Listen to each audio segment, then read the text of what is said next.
ನಮಸ್ಕಾರ. ಕೆಲವು ವಾರ ಹಿಂದೆ ನಮ್ಮ ಶಹಾಪುರ ಪೊಲೀಸ್ ಸ್ಟೇಷನ್ನಲ್ಲಿ ಒಂದು ದೊಡ್ಡ ಮನೆ ಕಳ್ಳತನದ ಪ್ರಕರಣ ದಾಖಲು ಮಾಡಲಾಗಿತ್ತು. ಆ ಪ್ರಕರಣದಲ್ಲಿ ನಮ್ಮ ಶಹಾಪುರ ಇನ್ಸ್ಪೆಕ್ಟರ್ ಶ್ರೀ ಸಿಮಾನಿ,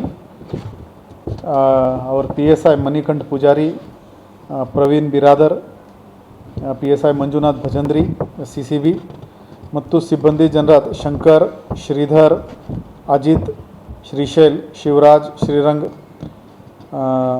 ಖಾದರ್ ಸಾಬ್, ಲಕ್ಷ್ಮಣ್, ಯಾಸೀರ್ ಮತ್ತು ಫಿಂಗರ್ ಪ್ರಿಂಟ್ ಯೂನಿಟ್ದು ಆನಂದ್ ಮೇತ್ರಿ ಮತ್ತು ಟೆಕ್ನಿಕಲ್ ಸೆಲ್ದು ಮಹಾದೇವ್ ಮತ್ತು ಅಕ್ಕಿ, ಈ ಎಲ್ಲ ತಂಡ ಅಹೋರಾತ್ರ ಕೆಲಸ ಮಾಡಿಕೊಂಡು ದಿಲ್ಲಿ ಪೊಲೀಸ್ ಮತ್ತು ಉತ್ತರ ಪ್ರದೇಶ್ ಪೊಲೀಸ್ ಇವರ ಜೊತೆಗೆ ಕೋಆರ್ಡಿನೇಷನ್ ಮಾಡಿಕೊಂಡು ಒಬ್ಬ ಆರೋಪಿ ಮಿಂಟು ವಿಶ್ವಾಸ್ ಅಲಿಯಾಸ್ ಚಿಂಟು ತಂದೆ ಕುಟಿ ವಿಶ್ವಾಸ್ 52 ವರ್ಷ ಇವನಿಗೆ ದಸ್ತಗಿರಿ ಮಾಡಿದ್ದಾರೆ ಮತ್ತು ಇವನಿಂದ 45.5 ಲಕ್ಷದ ಚಿನ್ನ, ಗಟ್ಟಿ ಚಿನ್ನ ಅವನು ಮೆಲ್ಟ್ ಮಾಡಿಕೊಂಡು ಜ್ಯುವೆಲ್ರಿ ಅಂಗಡಿಗಳಿಗೆ ಮಾರಾಟ ಮಾಡಿದ್ದ.